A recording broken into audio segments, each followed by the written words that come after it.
প্রিয় দর্শক, সমসাময়িক গুরুত্বপূর্ণ বিষয় নিয়ে এনটিভি নিয়মিত আয়োজন নিউজ ইনসাইট। সবাইকে শুভেচ্ছা জানিয়ে অনুষ্ঠানে আজকের পর্বে আপনাদের স্বাগত জানাচ্ছি আমি আরিফুর রহমান। দর্শক, আজকে আমাদের অতিথি বাংলাদেশ ধান গবেষণা ইনস্টিটিউটের সাবেক ডিজি ও কৃষি বিজ্ঞানী ডক্টর জীবন কৃষ্ণ বিশ্বাস। আপনাকে ধন্যবাদ, আপনি আমাদের অনুষ্ঠানে অংশগ্রহণ করেছেন। আর সেই সাথে শেরেবাংলা কৃষি বিশ্ববিদ্যালয় এবং বুয়েটের শিক্ষার্থীরাও আমাদের সাথে অংশগ্রহণ করেছেন। দর্শক, আমরা প্রথমেই অনুষ্ঠানের শুরুতেই যে কথাটা বলবো হাওড় অঞ্চলকে নিয়ে। আপনারা জেনেছেন হাওড় অঞ্চলে একের পর এক দুর্যোগ আমরা দেখেছি। তো অনুষ্ঠানের শুরুতে আমরা এই বিষয়টি নিয়ে কথা বলবো। আমরা দেখেছি যে হাওড় অঞ্চলে একটা দু ধরনের দুর্যোগ আমরা দেখেছি। তো হাওড় অঞ্চলে এখন যে সমস্যাটি দেখেছি যে ঢলটা এসেছে, এবং এই ঢলটি সাধারণত বৈশাখ মাসে হয়, কিন্তু চৈত্র মাসেই এই ঢলটি চলে আসলো। তো ঠিক আপনার কাছে যেটা পুরো বলবো যে এখন তো ধানগুলো পুরোপুরি পাকেনি, অর্থাৎ কাঁচা রয়ে গেছে। তো আরও তো ধান পাকতে 15-20 দিন বাকি ছিল। তো এই যে আকস্মিক ঢলটা, এটা অতীতে হয়েছে কিনা বা এ বিষয়ে যদি একটু বলতেন। হ্যাঁ, যদিও বলা হচ্ছে যে এরকম দুর্যোগ আর হাওড়ের লোক দেখেনি, আসলে বিষয়টা তেমন না। অতীতেও এ ধরনের দুর্যোগ ছিল। আমাদের রেকর্ড বলছে যে 1947 সালের পরে 1964 সালে এ ধরনের দুর্যোগ আসে, তবে এতটা ব্যাপকতা ছিল না, এতটা প্রখর ছিল না। বিশেষ করে আবহাওয়া পরিদপ্তরের একটা হিসেব অনুযায়ী 29শে মার্চের পরে যদি 3-4 দিন বৃষ্টি হওয়ার পরে বৃষ্টির মাত্রা যদি 150 মিলিমিটার হয়, তাহলে হাওড়ে এরকম আকস্মিক বন্যা হতে পারে। এবং এই রেকর্ড আছে যে 1964 সালে প্রথম 150 মিলিমিটার মতো হয়। তারপরে 18 বছরের মধ্যে এরকম এই আগাম যে চৈতালি ঢল যেটা বলা হয় সেরকম হয়নি। তো 18 বছর পরে আবার ঠিক একই রূপ, তবে এতটা সেই 150-এর হয়তো একটু বেশি ছিল। তারপরে আবার 14 বছর পরে প্রায় এই একই ধরনের ঢল হয়। তারপরে 7 বছর পর তারপরে আবার 7 বছর পর, আবার 7 বছর পর এর থেকে একটু তীব্র হয়। এই ঢলটা আসলে কেন হয় সেটাই বলছি যে 2010 সালে প্রায় 250 মিলিমিটার মতো পানি হয়। প্রথমেই বলছি 150, তারপরে 2010-এ কিন্তু 250, আর এবার হলো 2017। এবারে ওই 3 দিনে 4 দিনে বৃষ্টির পরিমাণ প্রায় 625 মিলিমিটার। তাহলে চিন্তা করেন যে কয় গুণ বৃদ্ধি পেল। তার মানে ঢলের ইন্টেন্সিটি বাড়ছে। এবং বৃষ্টিটা হচ্ছে কোথায়? চেরাপুঞ্জি হলো জাস্ট সিলেটের উজানে, সেখানে পৃথিবীর সবচেয়ে বেশি বৃষ্টিপাত হয়।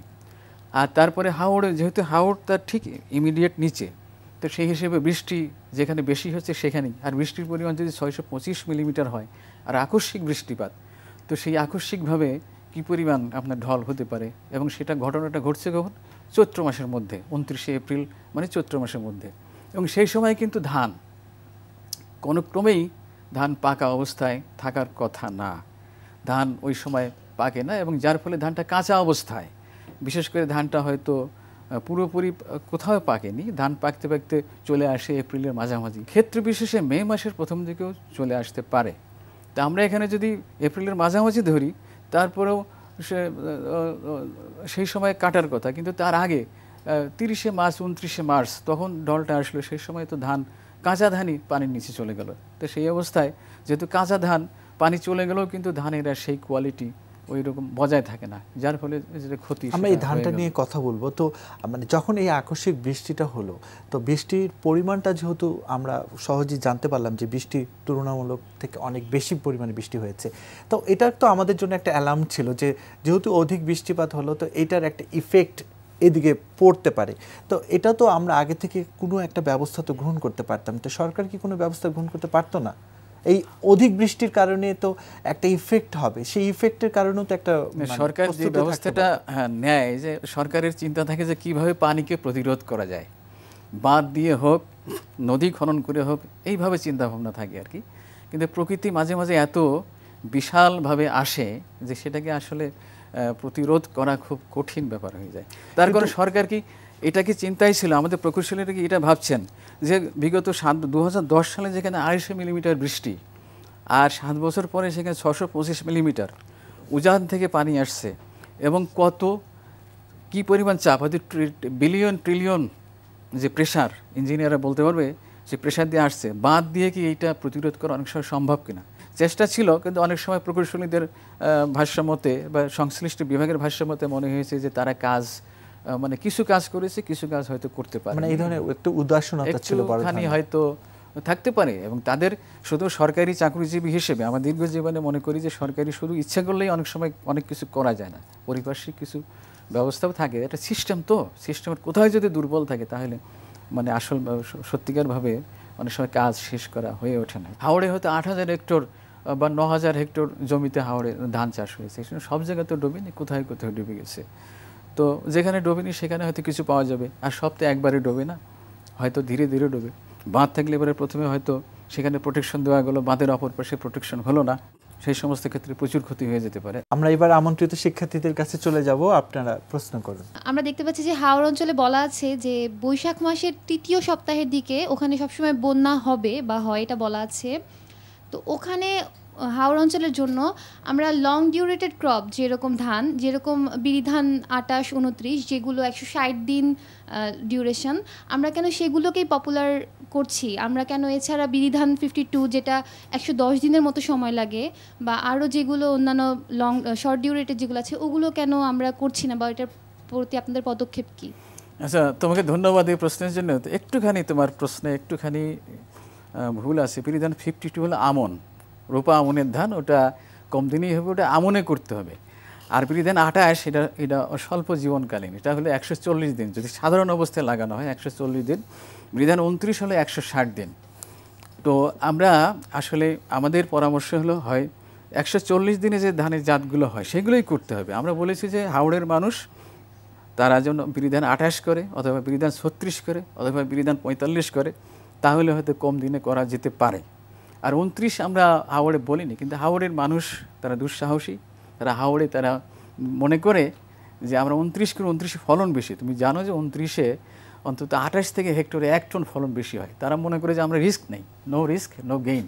আমরা সেভাবে রিস্ক নেব, তাতে করে ফলন হয়তো তাদের একটা হিসাব আছে, হয়তো 7 বছরে 1 বছর হবে না, এরকম একটা চিন্তা হাওড়ের মানুষ, অভিজ্ঞ মানুষের এরকম একটা ধারণা।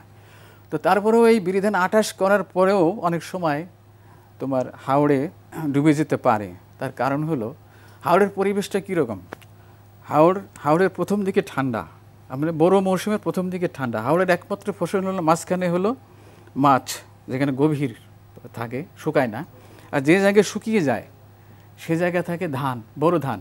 আর তারও কিনারে থাকে জলি আমন ধান, যে ধান পানির সাথে সাথে বাড়ে। তা আমি বড় ধানের কথা বলছি। বড় ধানের প্রথম দিকে তোমার ঠান্ডা থাকে, নভেম্বর মাসে যদি বীজতলায় বীজ ফেলানো, নভেম্বরের পরে ডিসেম্বর জানুয়ারি ঠান্ডা বাড়তে থাকে। ডিসেম্বরে যদি ধান লাগানো হয় জমিতে গিয়ে তখনও কিন্তু ঠান্ডা। তারপরে তো ধান মাঠে আসে, গরম পড়ে, মার্চ ফেব্রুয়ারি মার্চ আস্তে আস্তে বাড়তে থাকে। তো প্রথম দিকে যদি অনেক সময় ঠান্ডা পড়ছে, ঠান্ডা যদি একটু বেশি পড়ে তাহলে গাছের বৃদ্ধি থেমে যাবে, ধীরে ধীরে হবে, তাই না? তখন গাছের 140 দিনের ধানের দেখা যাবে যে 150 দিন হয়ে গেছে। বিরি ধান 28 150 দিন হয়ে যেতে পারে। তারপর শেষের দিকে কি হলো যে ওই যে আমার 15ই এপ্রিল হয়তো ধান কাটার কথা ছিল, কিছুটা পিছিয়ে গেল, এরকম হতে পারে। এই স্বাভাবিক পর্যায়ে যদি স্বাভাবিক বছর হয় তবুও প্রথম দিকে ঠান্ডা থাকলে সমস্যা হতে পারে। আবার শেষের দিকে তো আমার আকস্মিক বন্যা বা ঢলের ভয়টা আসেই, এই স্বাভাবিক অবস্থায়। তো এইরকম অনেকটা রিস্ক এই মাথায় রেখেই বড় ধানের চাষিরা বড় ধান আবাদ করে থাকে, এবং এটা অনাদিকাল থেকে চলে আসছে। প্রথমে তো বিরি ধান 28 29 ছিল না, প্রথমে ছিল তোমরা জানো যে এই রাতা বড়, এই খইয়া বড়, তারপরে এরকম বড় জাতীয় বহু ধরনের ধান ছিল, যেগুলো হাওড়ের। এবং হাওড়ের মানুষের মুক্তির জন্যেই 1934 সালে প্রথম ধান গবেষণা স্থাপন করা হয়, হবিগঞ্জের তোমার নাগুরা ফার্ম বলা হয় সেখানে। তো হাওড়ের মানুষের কথা চিন্তা করে এটা করেছিল কারা? তারা হলো সেই ইম্পেরিয়াল ব্রিটিশ গভর্নমেন্ট থেকে করা হয়। দিল্লি ছিল হেড অফিস, বা আমাদের ঢাকাতে ছিল যে ফার্ম গেট, সেখানে ধান গবেষণা করা হয়, এবং তারই শাখা অফিস ইন্ডিপেন্ডেন্ট অফিস হিসেবে সেখানে চালু হয়। এবং সেই অফিসে প্রথম তোমার যে 1934 সালে ধান গবেষণা শুরু হয়, তারপরে আমন ধান এবং বোরো ধানের অনেকগুলো জাত উদ্ভাবন করা হয়। সেখানে তাদের চিন্তা ছিল যে ফ্লাশ ফ্লাড বা এই যে ঢল থেকে কীভাবে রক্ষা করা যায়। এবং সে সময়ে হবিগঞ্জ 2, 4, 6 এরকম মানে খইয়া বড়, তারপরে চৈতালি, বিভিন্ন ধরনের ধান করা হয়। তারপরে পশুশাল এরকম ধান। তা খইয়া বড় যেটা ছিল সেটা 150 দিনে হতো। চিন্তা ছিল যে কীভাবে 150 দিনের মধ্যে যদি করা যায় তাহলে সাধারণ যে ফ্লাড এই যে এখানে বলা হয়েছে যে বৈশাখের যে ফ্লাড, সেখান থেকে হয়তো তারা রেহাই পেত। কিন্তু দিনে দিনে সে পরিবেশটা কিছুটা হয়ে গেছে। তো আমার মনে হয় যে এখন যদি স্বাভাবিক যে বৈশাখী ঢল সেটা যদি হয়, এবং আমরা যদি বিধান 28, 36 এগুলো যদি সময় মতো লাগাতে পারি। ও আরেকটা কথা, শুধু শর্ট ডিউরেশন হলেই হবে না, এটা তার মানে ভেজিটেটিভ পর্যায়, যেটা মানে বাড়তি পর্যায় এবং পরবর্তীতে প্রজনন পর্যায়, যখন বুটিং স্টেজ থাকে, এই সমস্ত স্টেজেই কিন্তু তোমার শীত সহিষ্ণু হতে হবে, নিম্ন তাপমাত্রা সহ্য করতে পারে। প্রথম দিকে ঠান্ডা থাকে, আবার যখন ধান যখন বুটিং স্টেজ আসছে, গর্ভাবস্থা হচ্ছে, তাই না, কায়স্থর থেকে শুরু করে পরবর্তীতে গর্ভাবস্থা। তোমরা জানো কৃষি বিজ্ঞানের ছাত্র যে গাছের রিডাকশন ডিভিশন স্টেজ, মিওসিসের রিডাকশন ডিভিশন স্টেজ, সেই সময় যদি ঠান্ডা পড়ে, ঠান্ডার একটা সংকট মাত্রা আছে, তাহলে কিন্তু চিটা হয়ে যাওয়ার সম্ভাবনা থাকে। তা মার্চ মাসে কি দেখলাম, এবার জানুয়ারি মাসে কিন্তু শীত কম ছিল, তারপরে ফেব্রুয়ারি মার্চ মাসে এসে গতবারের থেকে আমার হিসাব আছে 4 ডিগ্রি সেলসিয়াস শীত কমে গেছে, যার জন্য শীত কমে যাওয়াটা, এবং তখন কিন্তু গুড়ি গুড়ি বৃষ্টি, নানান সমস্যা শুরু হলো। এবং তখনই কিন্তু চিন্তা করা উচিত ছিল যারা হাওড় ব্যবস্থাপনায়, যে বছরে উজানে বৃষ্টি হচ্ছে। স্যার, আমার প্রশ্নটি হলো, আপনি যে একটি ইনসিডেন্টের কথা বললেন যেটি অভূতপূর্ব, আগে কখনো দেখা যায়নি, যে আগে প্রায় 150 মিলিমিটার মতো বৃষ্টিপাত হতো, এবার প্রায় কয়েক গুণ বেড়ে সেটি 650 মিলিমিটার মতো বৃষ্টিপাত হয়েছে। স্যার, এটার পেছনে নেপথ্যে কারণটা কি? সেটা কি আদৌ জলবায়ুর যে পরিবর্তন হচ্ছে সেটির বিরূপ প্রভাব হিসেবে বাংলাদেশের উপর পড়ছে, নাকি আরও কোনো কারণ আছে যেটির কারণে আমরা এই ধরনের ইনসিডেন্টগুলো বা চ্যালেঞ্জেসগুলো ফেস করছি? এটা তো আমার কাছে মনে হয়, যদিও আমি প্রকৌশলী না, তোমরা ভালো মানে বিশেষ করে পানি সম্পদ প্রকৌশলী, তো অনেক জায়গায় আমি দেখি, বিশেষ করে মিডিয়াতে আসছে যে আসলে জলবায়ু পরিবর্তনের প্রভাব অবশ্যই আছে। আমরা জানি যে জলবায়ু পরিবর্তনে যে ডাটা উপাত্ত অ্যানালাইসিস করে দেখা গেছে যে বৃষ্টিপাতের পরিমাণ বাড়ছে, টেম্পারেচার বাড়ছে, এবং কোনো বিশেষ করে টেম্পারেচার বাড়ার যে পরিমাণটা বিগত 50-60 বছরে প্রায় 0.5 মিলিমিটার এই ধরনের বাড়ছে। সবাই বলছে, বিজ্ঞানীরা বলছে যে এরকম এক্সট্রিম ইভেন্ট তো হতেই পারে। যেমন সচরাচর আমাদের দক্ষিণে কি হয়, হঠাৎ করে কয়েক বছর পর পর সাইক্লোন হচ্ছে, বিভিন্ন ধরনের এক্সট্রিম ইভেন্ট অতীতেও ছিল। এক্সট্রিম ইভেন্ট কিন্তু সব কিছু পরিবর্তন করে দেয়। এটা যে সবসময় আমাদের জন্য হয়তো অনেক মানুষ ক্ষতি হয়, যে যমুনা নদীর সৃষ্টি কীভাবে হলো, নিশ্চয়ই কোনো এক্সট্রিম ইভেন্ট ছিল। হাওড় কীভাবে তৈরি হয়, ওখানে যে হাওড় তৈরি হলো, ওই হাওড়ের তৈরি হওয়ার প্রভাবে মধুপুরের গড় উঁচু হয়ে গেল, তাই না? এই যে জিওলজিক্যাল চেঞ্জ, এগুলো এক্সট্রিম ইভেন্ট, এগুলো হতে পারে। তবে এতে যারা ক্ষতিগ্রস্ত হয়, আসলে তাদের জন্য আমাদের অনেক সময় কিছু করার থাকে না। তো অবশ্যই এটা বলা যাবে যে জলবায়ুগত পরিবর্তন, যেটা সহজ উত্তর। আমরা আবারও পরের প্রশ্ন চলে যাব। হাওর অঞ্চলে যে জলের সমস্যার জন্য ধানের যে সমস্যা হলো, এর বাইরেও একটা প্রবলেম দেখে থাকি যে আপনার ব্লাস্ট যে রোগটা, এটা সারা দেশে খুব প্রকট আকার ধারণ করছে। আমরা বহির্বিশ্বে দেখছি যে ব্লাস্টটা নিয়ন্ত্রণ করা গেছে, কিন্তু আমাদের দেশে এই ব্লাস্টের নিয়ন্ত্রণ ব্যবস্থা এখনও এতটা জোরালো না, এবং হচ্ছে এর ফলে কৃষকরা মানে দিন দিন এতটা খারাপ অবস্থা হচ্ছে যে তাদের কান্না আসলে সহ্য করা যাচ্ছে না। এবং আমরা সবসময় দেখে থাকি যে কোয়ারেন্টাইন মেথডে আমাদের বাইরের থেকে যে বীজগুলো আমদানি হয়, এটা সবসময় মানে ওইখানে পর্যাপ্ত ব্যবস্থা নেওয়া হচ্ছে কিনা, যে বাইরের দেশ থেকে আমাদের দেশে কোনো ডিজিজ ঢুকছে কিনা, কিংবা চেক আউট হচ্ছে কিনা। যেমন ইউএসএ এদিকে আমাদের যখন আমরা রপ্তানি করি, ওরা খুব সুন্দরভাবে চেক আউট করতেছে, কিন্তু আমাদের দেশে যখন আমরা ইম্পোর্ট করতেছি তখন সেই জিনিসটা এত ভালোভাবে চেক আউট হচ্ছে কিনা, এবং এর ফলে এই ডিজিজগুলো বারবার আমাদের দেশে এসে এই কৃষকদের এই সমস্যাগুলো তৈরি করছে কিনা, এবং এই ব্যাপারে আসলে যথাযথ কর্তৃপক্ষ কিভাবে দেখছে, কিংবা সরকারের কেমন পদক্ষেপ আছে। আমি বুঝতে পারছি তোমার প্রশ্নে। আসলে কোয়ারেন্টাইনের কথা বলছো, ব্লাস্ট কিন্তু হ্যাঁ বীজের মাধ্যমে আসে, তবে আমরা বিধান 28, 29, 61, 67 না বোধ হয়, তো এই যে জাতগুলা, এগুলো তো বীজ বাইরে থেকে আনি না আমরা, বাইরে থেকে আসে কিছু হাইব্রিড ধান, তো বাইরে থেকে না, দেশে প্রস্তুতকৃত হাইব্রিড বীজ বাজারজাত করা হয়। তবে এখানে কোয়ারেন্টাইনকে দোষ দেওয়া যাবে না, যদিও ব্লাস্ট বীজবাহী বীজের মাধ্যমে ছড়াতে পারে, কিন্তু ব্লাস্টের আসল এখানে যে আক্রমণের যে ব্লাস্ট হলে আসলে এখানে বায়ুবাহী, বাতাসের মাধ্যমে আসছে। হয়তো উজানে কোথায় ছিল, হয়তো হিমালয়ের কোথাও ছিল ধানে, অথবা পাহাড়ে ঝুম চাষ হয় কোথাও ছিল, অথবা বাংলাদেশে তো 12 মাস মোটামুটি জমিতে ধান থাকে, আউশ আমন বোরো, কোথায় ছিল সেখান থেকে আসছে এবং মানে কি বলবো যে উপযুক্ত পরিবেশ ব্লাস্টের জন্য রাতের বেলায় টেম্পারেচার কম, মানে 20 থেকে 23-24-এর মধ্যে, দিনের বেলায় তাপমাত্রা বেশি, গুড়ি গুড়ি বৃষ্টি, এই অবস্থা ব্লাস্ট। এবং ওই অবস্থায় অনেক সময় ধানও ভালো হয়। গুড়ি গুড়ি বৃষ্টি মানে ওই সময় আর বড় ধানের জন্য সেচ দিতে হচ্ছে না। তারপরে দিন এবং রাতের তাপমাত্রার যে পার্থক্য, এতে কার্বোহাইড্রেট যেটা তৈরি হচ্ছে ফটোসিনথেসিসের মাধ্যমে, সেটা সঞ্চয় বেশি হচ্ছে, ফলন বেশি হচ্ছে। এবারে কিন্তু যেখানে ভালো ফসল, একর প্রতি হেক্টর প্রতি ফলন কিন্তু বেশি। এই জন্য আমরা কি বলছি, আমার ধারণা যে ক্ষতিটা হচ্ছে সামগ্রিকভাবে কিন্তু এই ক্ষতিটা পুষিয়ে যাবে, যেহেতু টোটাল প্রোডাকশনটা বেশি হবে।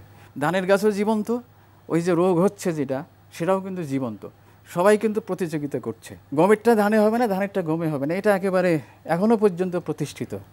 তো এটা যে হচ্ছে সেটা আসলে সময় বুঝেই হচ্ছে এবং উপযুক্ত তাপমাত্রা বা পরিবেশের কারণেই কিন্তু এটা হচ্ছে, নইলে এটা হবে না। হয়তো এবছর হবে, পরের বছর হয়তো হবে না, তারপরেও সচেতন থাকার প্রয়োজন আছে। আপনার মানে একটাই মেসেজ চলে আসতেছে সবকিছুতে সচেতন হওয়ার, যে সচেতন, হ্যাঁ সচেতন। স্যার আমরা আবারও আসবো আপনার কাছে।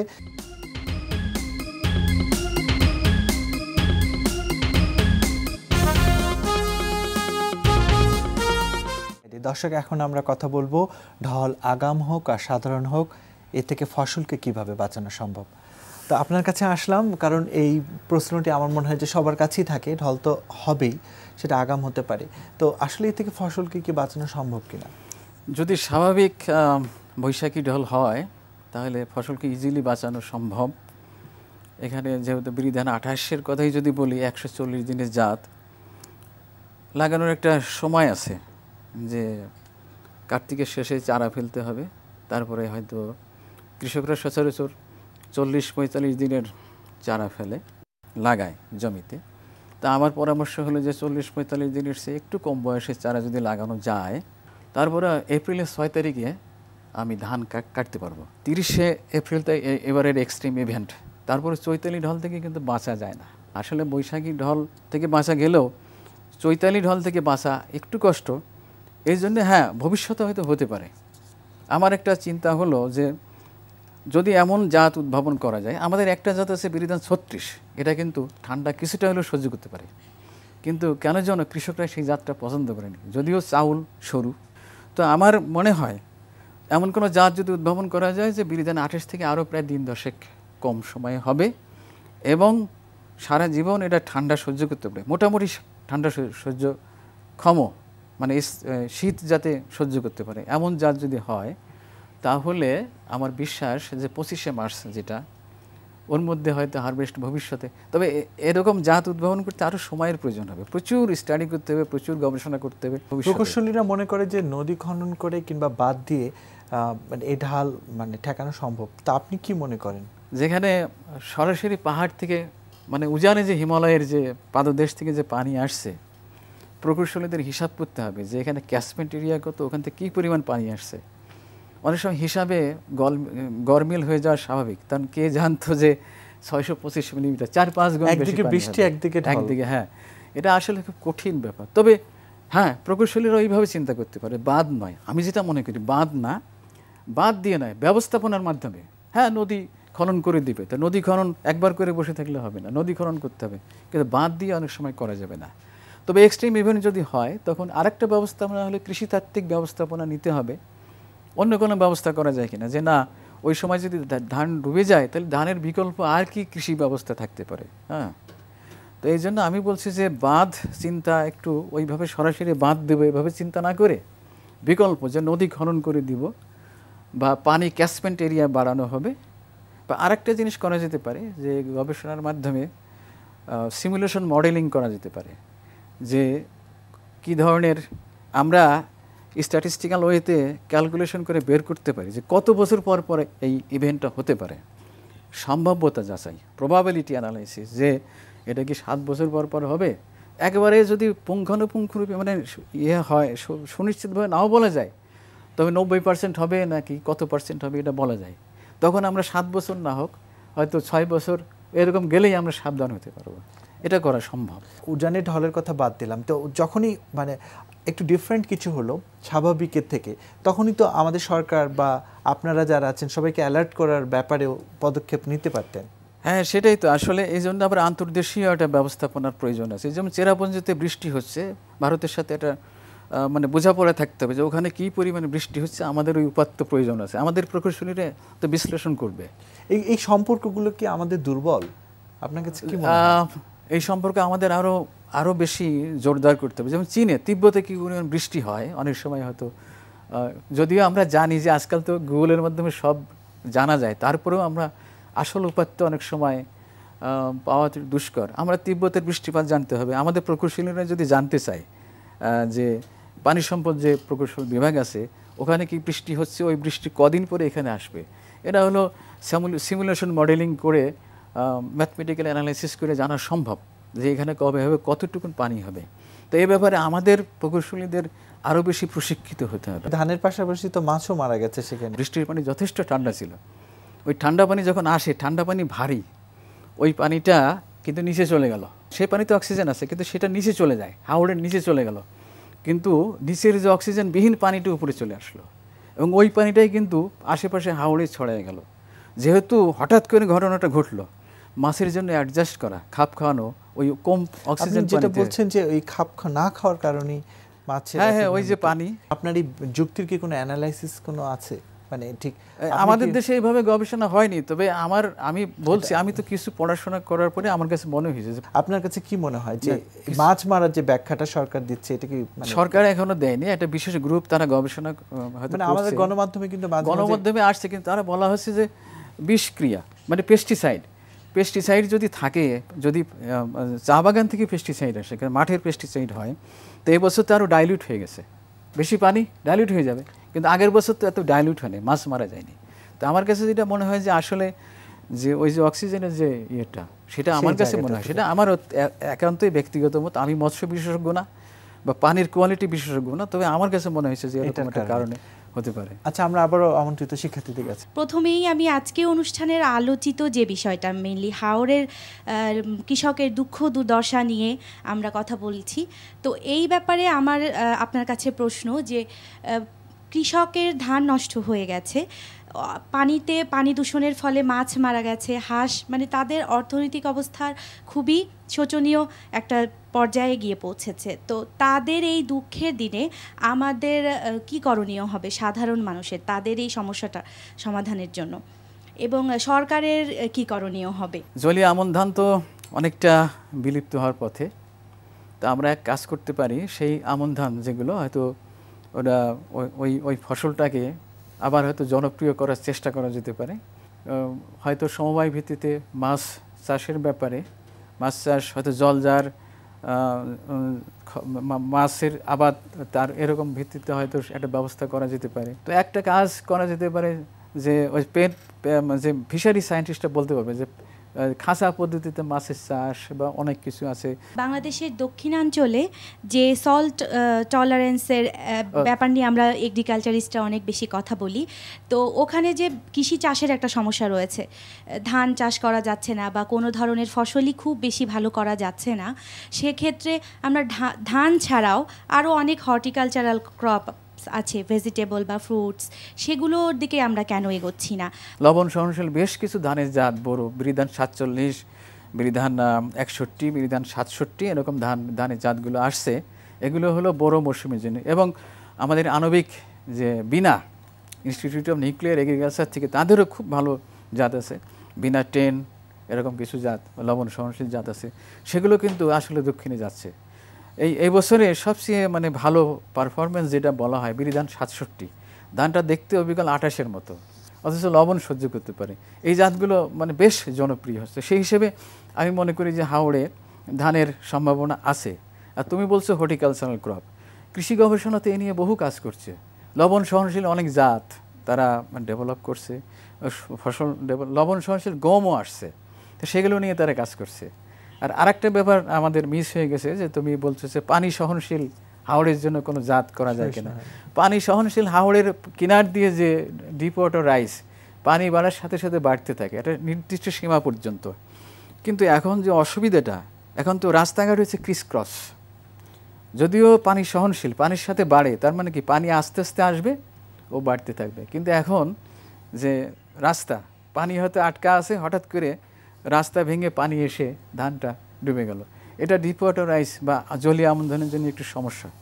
আরেকটা যে জিনিসটা তোমাদের চিন্তার মধ্যে আসতে পারে যে ধানটা ডুবে গেল, মানে ওই যেটাকে বলা হচ্ছে যে সাবমার্জেন্স টলারেন্ট রাইস, সাব-1 জিন দিয়ে যে ডেভেলপ করা BR11-7 সাব-1, যেটাকে বিরিধান 51, বিরিধান 52, মানে পানির নিচে ডুবে গেল 21 দিন থাকার উপরে বা 17 দিন থাকার পরে হঠাৎ আসলো, ওটা হলো চারা অবস্থায়। বা কেউ কেউ স্বপ্ন দেখে, কেন এমন হতে পারে না যে বোরো ধান পানির নিচে ফুল মানে ওই আধা কাঁচা অবস্থায় ডুবে গেল, তাহলে ভালো থাকবে কিনা? এই দায়িত্বটা তোমাদের উপরে, তোমরা চেষ্টা করবে ভবিষ্যতের জন্য। আবারও আমরা আমন্ত্রিত শিক্ষার্থীর কাছে যাব। আমার কোশ্চেনটা হচ্ছে যে এখানে মনুষ্য সৃষ্ট আর কি কি কারণ থাকতে পারে, এবং এমন কি কোনো সার্ভে অথবা এমন কোনো রিসার্চ করা হয়েছে কিনা যে স্পেসিফিক আর কোন কোন রিজন রয়েছে, এবং তা থেকে আমরা যদি বাঁচতে চাই অথবা সেগুলো সেই কারণগুলোকে আমরা প্রোটেক্ট করতে চাই, তাহলে কি কি পদক্ষেপ নেওয়া যেতে পারে, এগুলো কি আমরা কোনো রিসার্চ অথবা সার্ভে করা হয়েছে কিনা? তোমার প্রশ্ন খুব সুন্দর এবং জটিল, আমার পক্ষে জবাব দেওয়া আসলেই কঠিন। আসলে এখানে সরকারি বিভিন্ন মন্ত্রণালয় সবকিছু মিলিয়ে মানে এই বিষয়ে একটা বেশি বড় ভূমিকা হলো প্রকৌশলীদের। তারা গবেষণা করে বের করবে যে আসলে মানুষের কোনো প্রভাব আছে কিনা। হ্যাঁ, মানুষের তো প্রভাব আছেই। আমি একটা কথা বলি, একটা দেশের জন্য বনভূমি কতটুকু হবে 25% ঠিক করা আছে, কিন্তু জলাভূমি কতটুকু হবে এটা কি ঠিক করা আছে? এখনও কিন্তু এটা ঠিক করা হয়নি। এই গবেষণাটা করা উচিত ছিল, জলাভূমি কতটুকু। আর জলাভূমি তো সেখানে মানুষ কেন বসতি স্থাপন করবে? প্রকৃতি তার নিজের একটা জায়গা থাকবে। আমার কথা হলো যে প্রকৌশলীদের সাথে আমাদের যারা কৃষি বিজ্ঞানের তাদের একটা সমন্বয়, আমি মনে করি যে সমন্বয়টা শুরু হয়ে গেছে। আমি জানি অতীতে অনেক কাজ হয়েছে, তাদের যে প্রকৌশল যারা পানি সম্পদ নিয়ে কাজ করে তাদের সাথে কিন্তু কৃষি বিভাগের একটা মানে মনিকাঞ্চন সম্পর্ক আছে, আমি দেখছি অনেক জায়গায়। এবং তাদের অনেক প্রকল্প, যে বিধান 45-এর কথা বললাম, সুনামগঞ্জে অনেক জায়গায় জনপ্রিয় করার চেষ্টা করা হয়েছে। তো আমি মনে করি আমাদের আরও বোঝাপড়ার প্রয়োজন আছে, বুঝতে হবে যে কিভাবে এটা আরও জনবান্ধব করা যায়। এবং আমি মনে করি যে ব্যাপক গবেষণা করে একজন প্রকৌশলী সে জানে যে আমার এই জায়গায় বাঁধ দিতে হবে, এইভাবে বাঁধ দিতে হবে, কিন্তু অনেক সময় জনপ্রতিনিধি বলল না আমার এই জায়গাটা বাঁধ দিতে হবে। জনপ্রতিনিধি অনেক সময় অনেক সময় কি তার মতো করে চিন্তা করে, তার আবেগের কাছে বিজ্ঞান অনেক সময় পরাস্ত হয়। আমি এখন এই কথাটা বলতে বাধ্য হচ্ছি যে আসলে তাকেও দেখতে হবে যে কোন জায়গায় বাঁধ দিলে পারে, প্রকৌশলীর সাথে আলাপ করতে হবে, কারণ তার বিজ্ঞান যথেষ্ট গুরুত্বপূর্ণ গবেষণা এবং এটা খুবই রিস্কি। আমরা আবারও আপনার কাছে আসবো।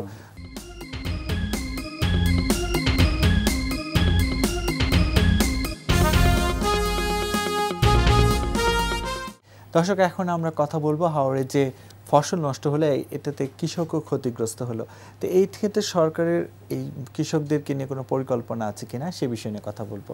তো আপনার কাছে আসবো যে এই যে অনেক বড় একটা ক্ষতি, ফসলের ক্ষতি, কৃষকদের ক্ষতি, তো সরকার কি কৃষকদের জন্য মানে শস্য বীমা বা অনুরূপ কোনো ব্যবস্থা নিতে পারে কিনা? পরবর্তী ফসল ঘরে না ওঠা পর্যন্ত সরকার হয়তো ঋণ তাদের কাছ থেকে নেবে না, এটা একটা ভালো পদক্ষেপ। নাহলে ঋণের চাপ থাকলে আরও বেশি কষ্ট হতো।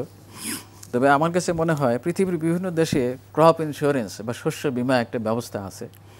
এমনকি ভারতের খরা প্রবণ এলাকা যেমন মহারাষ্ট্র বা বিভিন্ন জায়গায় এই ব্যবস্থা আছে। কৃষকের একটা মনে সাহস থাকে যে আমার ফসল মারা গেল, তাহলে আমি ইন্স্যুরেন্স থাকলে আমি ওখান থেকে একটা টাকা পাবো আর কি। তবে আমাদের যে সমস্ত জীবন বীমা নিয়ে যারা কাজ করে সে সমস্ত কোম্পানি হয়তো বা সেভাবে এগিয়ে আসছে না। তবে সরকার একটা কাজ করতে পারে, যে ব্যাংকই হোক তাকে অন্তত কৃষি ঋণের জন্য কিছু বরাদ্দ থাকতে হবে। এরকম অনেক বীমা কোম্পানি তো বাংলাদেশে আছে, তাদের যদি এমন আইন করে দেওয়া হয় যে তোমাদের কিছু, সেক্ষেত্রে সরকারকে তো শক্ত পদক্ষেপ নিতে হবে। সরকার হয়তো চিন্তা করতে পারে, তবে সরকারের পাশাপাশি আমাদেরকেও সৎ হতে হবে। তো এখন 10 বছর 7 বছরে হঠাৎ করে বিপর্যয় আসে, সেটাকে আমাদের মেনে নিতে হবে। পাশাপাশি কিভাবে সেই পরিবেশকে আমরা অ্যাডাপ্টেশন আমাদের রেজিলিয়েন্স বৃদ্ধি পায়, সেই জিনিস আমরা কিভাবে ওই পরিবেশকে মানিয়ে নিতে পারি আজকের মতো করে, সেটা আমাদের চিন্তা করতে হবে। আর কি প্রশ্ন আছে আপনাদের? জি স্যার, একটা প্রশ্ন ছিল যে হচ্ছে আমাদের স্টেক হোল্ডারদের নিয়ে। আমাদের বুয়েটের যে এনভায়রনমেন্টাল ইঞ্জিনিয়ারিং ডিপার্টমেন্ট আছে এবং ওয়াটার রিসোর্সেস ইঞ্জিনিয়ারিং ডিপার্টমেন্ট আছে, আমাদের স্যাররা কিন্তু এটা নিয়ে অনেক রিসার্চ করেছে যে কীভাবে এই মাছগুলা মারা যাচ্ছে বা কীভাবে এই ইকোসিস্টেমটা যে ইফেক্টেড হচ্ছে, অথবা যে আপনারা যে কথাটা বললেন যে সিমুলেশন মডেলিং দ্বারা কীভাবে ক্যাচমেন্ট এরিয়াগুলো ভালোভাবে বের করা যায়, আমাদের স্যাররা কিন্তু এখন নতুন প্রযুক্তি ইউজ করছে, অনেক সফটওয়্যার ইউজ করছে, যেগুলো দ্বারা এই ক্যাচমেন্ট এরিয়াটা অনেক পারফেক্টলি এবং অনেক অ্যাকুরেটলি বের করা সম্ভব। স্যার, এই যে রিসার্চগুলো, কিন্তু দুঃখের বিষয় হচ্ছে এগুলো কিন্তু আমাদের সরকারি পর্যায়ে পৌঁছাচ্ছে না, বা আমাদের যে ডিপ্লোম্যাটসরা আছে তারা কিন্তু আমাদের এই এক্সপার্টসদের এই ভিশনগুলোকে খুব একটা সুনজরে আনছে না। কিন্তু এই যে স্টেক হোল্ডারদের মাঝখানে সবচেয়ে ইম্পর্টেন্ট ভার্সন কিন্তু আপনাদের কৃষিবিদরা আর হচ্ছে আমাদের যে পানি সম্পদ প্রকৌশলীরা বা এনভায়রনমেন্টাল টিচার্সরা আছে বা এক্সপার্টসরা আছে তারা। তাহলে কি আপনার মনে হয় না যে সরকারি পর্যায় থেকে যে এই যে গুরুত্বপূর্ণ দুইজন স্টেক হোল্ডারকে এই ডিপ্লোম্যাটসদের সাথে একটা ট্রায়ো বোর্ড গঠন করা উচিত, এবং আমাদের যে প্রবলেমসগুলো আছে সেগুলো সলভ করার ক্ষেত্রে এটি সবচেয়ে যথাযথ উদ্যোগ হতে পারে? না, তোমার কথা অত্যন্ত গুরুত্বপূর্ণ, কারণ এত কিছু হচ্ছে। আমিও জানি যে বুয়েটে অনেক ভালো ভালো কাজ হচ্ছে, কিন্তু সেই বিজ্ঞানী বা প্রফেসরদের কাজ যদি সাধারণ পর্যায়ে না আসে, তাই না? তো এখানে আরেকটা বিষয় হলো translating science to the stakeholder. তুমি যে কাজ করছো, তোমার সেই জ্ঞান সাধারণের ভাষায়, আপনি যেটা বলছিলেন যে কথাগুলো ওইভাবে না বলে কৃষকের ভাষায় বলতে হবে, সেই ভাষায় ট্রান্সলেট করতে হবে। তবে আমি মনে করি হচ্ছে, আজকে যে প্রোগ্রামটা হচ্ছে, আজ থেকে 10 বছর আগে এমন প্রোগ্রাম বা কৃষি যে এইভাবে কথা আলাপ হবে বা কৃষির সাথে প্রকৌশলীর যে একটা সম্পর্ক, সেই এইভাবে কিন্তু আমরা কখনো ভাবিনি। আচ্ছা, এবার আমরা অনুষ্ঠানে একটু ভিন্ন দিকে আসব, অর্থাৎ এখানে যে প্রজন্ম আছে, আপনার যদি কোনো প্রশ্ন থাকে আপনি তাদের করতে পারেন। প্রকৌশলী, তোমাকে প্রশ্ন করি যে আসলে তুমি কি স্বপ্ন দেখো, যে হাওড় কি আসলে বাঁধ দিয়ে হাওড়ের পুরো বন্যাকে নিয়ন্ত্রণ করতে পারবো? কি মনে হয়?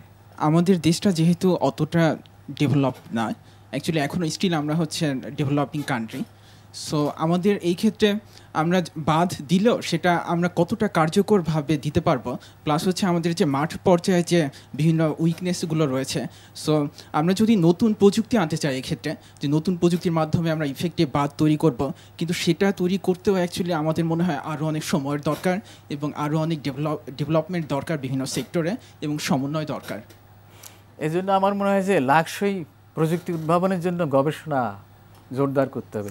সামাজিক, সমাজতাত্ত্বিক, অর্থনৈতিক এবং রাজনৈতিক এবং আন্তর্জাতিক সব কিছুর সমন্বিত অ্যাপ্রোচ আমাদের দরকার আর কি। আপনার যদি আর কোনো প্রশ্ন থাকে তাদের মাঝে তোমার কাছে বলছি 2 নম্বরে, যে তুমি বলো তো দেখি কীভাবে এমন একটা জাত উদ্ভাবন করা সম্ভব কিনা যেটা দিয়ে আমরা এই পরিবেশ থেকে মানে আমাদের উত্তরণ সম্ভব। স্যার, যদি এমন ধরনের করা যায় যে আমার ভেজিটেটিভ গ্রোথটা আগেই হয়ে যাবে, যে খুব বেশি কম তাপমাত্রার জন্য প্রয়োজন, কম তাপমাত্রায় সে ভেজিটেটিভ গ্রোথটা কমপ্লিট করে ফেলছে, পরবর্তীতে সে যখন তাপমাত্রাটা আরেকটু বেড়ে যাবে তখন সে তার রিপ্রোডাক্টিভ স্টেজে চলে যাবে। হ্যাঁ, এটা একটা চমৎকার তোমরা কি বাসন্তীকরণের নাম শুনছো? ভার্নালাইজেশনের নাম শুনছো? জি স্যার। গমের ভ্যারাইটি অনেক লম্বা সময় নেয়, শীতের মধ্যে থাকে চারা অবস্থায়, ওটাকে ফ্রিজের মধ্যে অন্যভাবে লো টেম্পারেচারে নিয়ে, নিম্নতাপে নিয়ে কিন্তু ওই গ্রোথ ডিউরেশন কমায় নিয়ে আসা যায়। আমার একটা পরামর্শ যে এইভাবে কোনো গবেষণা করা যায় কিনা, যে আমরা ধানের জাতের জীবনকাল আরেকটু কমায় আনতে পারি কিনা। তোমরা ভবিষ্যতের বিজ্ঞানী হবে। আমি আরেকজন প্রকৌশলীর কাছে আমার একটা প্রশ্ন, যে আসলে পরিবেশের কথা বলা হয়েছে না, পরিবেশ এবং প্রকৌশল খুব কাছাকাছি। তা তুমি যদি জীববৈচিত্র্যের কথা চিন্তা করো, তাহলে প্রকৌশলী হিসেবে তোমার কি করার আছে? হাওড়ের কথাই বলো আর দক্ষিণে লবণ এরিয়ার কথাই বলো, প্রকৌশলী হিসেবে তোমার ভূমিকা কি হতে পারে? আমাদের এই যে সায়েন্স, এগুলো অ্যাপ্লিকেবল তখনই খুব ভালোভাবে বা সুচারুরূপে সম্ভব হবে যখন আমরা আমাদের ইকোসিস্টেমটাকে ব্যালেন্স করতে পারবো। নেচারের যে ইকোসিস্টেমটা অলরেডি এক্সিস্টিং, সেটাকে আমরা সেই জীববৈচিত্র্যগুলোকে ধরে রাখতে পারবো। স্যার, ফর এক্সাম্পল, আপনি যে বলেছিলেন যে হচ্ছে ঢলের অস্বাভাবিক বৃদ্ধির কারণে, বৃষ্টিপাতের বৃদ্ধির কারণে যে আমাদের মাছগুলো মারা গেল। স্যার, আমাদের একটি রিসার্চের এক্সাম্পল দিতে চাই, সেখানে আমাদের এনভায়রনমেন্টাল ইঞ্জিনিয়ারিংয়ের স্যাররা এই ব্যাপারে যে তথ্যগুলো দিয়েছেন সেগুলো থেকে বলতে চাচ্ছি যে স্যার, যখন আমাদের এই ওয়াটারের বিওডি, বায়োকেমিক্যাল যে অক্সিজেন ডিমান্ড আছে, সেটি যখন 4 মিলিগ্রাম পার লিটারের নিচে চলে যায়, তখনই কিন্তু স্যার এই যে মাছ বা বাকি যে অন্যান্য যে প্রাণীগুলো আছে, জলজ প্রাণীগুলো আছে, সেগুলো কিন্তু মারা যায় স্যার। তো সেই ব্যাপারগুলোতে যখন অ্যানালাইজ আমরা করতে যাই, তখন আমরা শুধুমাত্র এই ব্যাপারগুলোতেই দেখি না যে হচ্ছে কী ধরনের পানি এসেছে বা এই কারণে, কিন্তু এটার সাথে মানে আরেকটি যে ইম্পর্টেন্ট ফ্যাক্টরটি চলে আসে সেগুলো কিন্তু হচ্ছে যে কন্টামিনেশনের ব্যাপারটি, যে এনভায়রনমেন্ট যেভাবে পলিউট হচ্ছে বা অন্যান্য যে স্টেক হোল্ডাররা আছে, যে হোক সেটি কৃষি থেকে যে পেস্টিসাইডের কথা বললেন বা হচ্ছে অন্যান্য জায়গার কন্টামিনেশনগুলো, সেগুলো কিন্তু অনেক বড় প্রভাব রাখছে স্যার। এই যে রিসার্চগুলো, এই জিনিসগুলো কিন্তু আমরা বলে যাচ্ছি, কিন্তু সেগুলো কিন্তু মানে কারণ নজরে আসছে না। তোমার কথা বুঝতে পারছি। আমি কৃষিবিদ আরেকজনের কাছে জিজ্ঞাসা করি, ও যেটা বললো যে পরিবেশ দূষণের কথা বলছে, কিন্তু তুমি বায়োকেমিস্ট, বেসিক্যালি কৃষিবিদ হলেও তুমি বায়োকেমিস্ট হচ্ছ। তুমি বলো তো যে আমি কীভাবে এই যে পেস্টিসাইড বা কীটনাশক প্রয়োগজনিত দূষণ থেকে আমরা বাঁচতে পারি। আমরা যতগুলো কথা বলতেছি প্রত্যেকটা বিষয় কিন্তু একটা পর্যায়ে গিয়ে আমরা এমন একটা জায়গায় যাচ্ছি যে আমাদের গবেষণার যে সেক্টরটা, সেই সেক্টরটা নাই। যারা অরিজিনালি কাজ করতে চায়, যেমন এই বিষয় নিয়ে যে গবেষণা কতটুকু হচ্ছে, পরিবেশ কোথায় দূষিত হচ্ছে, কি করলে আমরা আগাইতে পারবো, কিভাবে বায়োটিক জিনটা চেঞ্জ করা যায়, কিংবা কিভাবে একটা অ্যাবায়োটিক পরিবেশ সৃষ্টি করে আমরা এই সমস্যাগুলো সমাধান করতে পারি, যারাই গবেষণা করতে চাচ্ছে স্যার সবাই বিদেশগামী হচ্ছে, কেউই আমাদের ইউনিভার্সিটিতে থাকতেছে না স্যার। এই বিষয়টা আমরা কখনোই লক্ষ্য করি না। যেমন একটা হিউজ বাজেট হয়, কিন্তু গবেষণার জন্য কোনো সেই পূর্বের আমরা শুনে আসছি আমাদের ওইখানে স্যার, যে পূর্বের যে গবেষণার বাজেট ওই 1800 টাকা 1200 টাকা ওইগুলো এখনও চলে আসতেছে স্যার। এইটা ওই সময় অনুযায়ী বাড়ে নাই। আচ্ছা, আমি মনে হয় তোমার কথা বুঝতে পারছি। এখন তুমি বলবা যে আসলে সরকারের কাছে তোমাদের কি চাওয়া, যে এই যে ও যে বললো গবেষণার সুযোগ নেই, বিদেশে চলে যায়, যে তুমি সরকারের কাছে কি মানে পরিবেশ আশা করো যে তুমি নিজেই এখানে বসে তুমি তোমার গবেষণার পরিবেশ, ও বলতেছে পরিবেশ সিমুলেট করতে হবে, করে গবেষণা করতে হবে। যে এখানে ফিনান্সিয়াল সাইড গুলো চলে এসেছে, সেই 1800 টাকা এই জায়গাগুলো এসেছে। এখানে সরকারকে বুঝাতে হবে যে ইনভেস্ট করতে হবে, তুমি আমাকে সুযোগ দাও, আমি তোমাকে সমাধান দিব। এইটা তাই, এটা সম্বন্ধে তুমি কিছু বলো। স্যার, আমার চাওয়া বা আমার বলা একটাই, সেটা হচ্ছে আমরা যে কাজগুলো করব, আমাদের যে ফাইন্ডিংসগুলো হবে, সেগুলো আমরা যাদের জন্য করছি তাদের কাছে যেন সেটা পৌঁছে যায়। আমি আজকে এখানে বসে যদি ভালো একটা কিছু আবিষ্কার করতে পারি একজন কৃষকের জন্য, কৃষিবিদ হিসেবে আমি যার জন্য আবিষ্কার করছি বা যার জন্য তৈরি করছি, সে যদি সেটা প্রয়োগ না করতে পারে বা সেটা ব্যবহার করতে না পারে, তাহলে হয়তো বা স্যার আমার এই ফাইন্ডিংসটার কোনো ভ্যালুই থাকছে না। সরকারের কাছে তুমি কি চাইবা? স্যার, আমি চাইবো এটাই যে ইনস্টিটিউশন যেগুলো আছে, আমরা যেগুলো বিশ্ববিদ্যালয় বা আদার্স যে ইনস্টিটিউশনগুলো আছে, এগুলোর সাথে যারা মাঠ পর্যায়ে কাজ করছে তাদের একটা কোলাবোরেশন দরকার ছিল। এবং সব মানে যে কোনো ধরনের প্রয়োগজনিত যেই প্রতিষ্ঠানগুলো আছে তারা যেন আমাদের দিকে এগিয়ে আসে, যে তোমরা একটা কিছু তৈরি করো বা তোমরা একটা কাজ করো যেটা আমরা সাধারণের কাছে পৌঁছে যাব। স্যার, এই জায়গাটা যদি আমাদের সরকার খুব সহজ করে দিত, আমাদেরও কাজ করে আমরা খুবই আনন্দিত হতাম এবং আমার মনে হয় আমাদের দেশটা অনেক বেশি এগিয়ে যেত। কারণ আমাদের গবেষণা হ্যাঁ যদিও কাজে হচ্ছে না, কিন্তু আমরা কিন্তু পিছিয়ে নেই। আমরা অনেক কিছু গবেষণা করে বের করেছি, হয়তো সেগুলোর প্রয়োগটা হচ্ছে না, আমরা সেই প্রয়োগের জায়গাটাই সহজ করে যাচ্ছি। আমরা স্যার অনুষ্ঠানে একদম শেষ দিকে চলে এসেছি, আর একটি প্রশ্ন করে অনুষ্ঠানটি শেষ করতে হবে। স্যার, এই যে হাওড়া এলাকায় তো শুধু ধান না, পাশাপাশি গবাদি পশু এবং অনেক পশু পাখিও ক্ষতিগ্রস্ত হয়েছে। টোটাল ইকোসিস্টেম কিন্তু একটা বিপর্যয়ের মধ্যে পড়ে। তো আসলে একজন বিজ্ঞানী হিসেবে আপনি মনে করেন যে এই অবস্থায় আসলে করণীয় কি? সরকারকে বিধি মাফিক পরিসংখ্যানগত হিসাব নিতে হবে এবং তারপরে এস্টিমেট করতে হবে, তারপরে সরকার একটা পরিকল্পনা করবে। তো আমি মনে করি সরকার এখন সেই অবস্থায় আছে, চিন্তা ভাবনা করছেন। এখানে আসলে সবাইকে এগিয়ে আসতে হবে সামাজিক। আপনার মূল কথাটাই একটাই, যে পরিকল্পনা, সবারই এগিয়ে আসা, সচেতন হওয়া, সবকিছু মিলিয়ে আসলে কাউকে দোষারোপ করা যাবে না। দোষারোপের কোনো, সবাই আমরা এক জায়গায় আছি, এক দেশের মানুষ, পরস্পরের প্রতি সমব্যথী হয়ে, মানে দল মত নির্বিশেষে, প্রফেশন, জাতি, ধর্ম, বর্ণ নির্বিশেষে আমাদের এগিয়ে আসতে হবে। প্রয়োজনে আমরা ওই যে বলছে যে আমাদের গবেষণার সুযোগ তৈরি করতে হবে। দরকার হয় নেদারল্যান্ড যদি সমুদ্রের নিচে থেকে জায়গা তুলে নিতে পারে, ওই যে ভেনিস শহর যদি খালের মধ্যে দুপাশে হতে পারে, তা আমাদের হাওড় সে তুলনায় অনেক ভালো। আমরা এটাকে অবশ্যই বাসযোগ্য সুন্দর জায়গা করতে পারবো।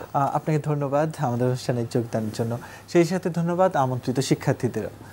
দর্শক, আপনাদের বিভিন্ন প্রশ্ন, সমসাময়িক ঘটনা সম্পর্কে জানতে বা মতামত থাকলে, পাশাপাশি কেমন লাগলো আমাদের আয়োজন জানিয়ে চিঠি লিখতে পারেন এই ঠিকানায়। প্রযোজক news insight, NTV, BS EC ভবন, 7ম তলা, 102, কাজী নজরুল ইসলাম এভিনিউ, কারণবাজার, ঢাকা 1215। আমাদের ইমেলও করতে পারেন newsinsight@ntvbd.com এই অ্যাড্রেসে। আর অনলাইনে অনুষ্ঠানটি দেখতে ভিজিট করুন NTV অনলাইন www.ntvbd.com এই অ্যাড্রেসে। সবাইকে শুভেচ্ছা জানিয়ে আমি আরিফুর রহমান আজকের মতো বিদায় নিচ্ছি।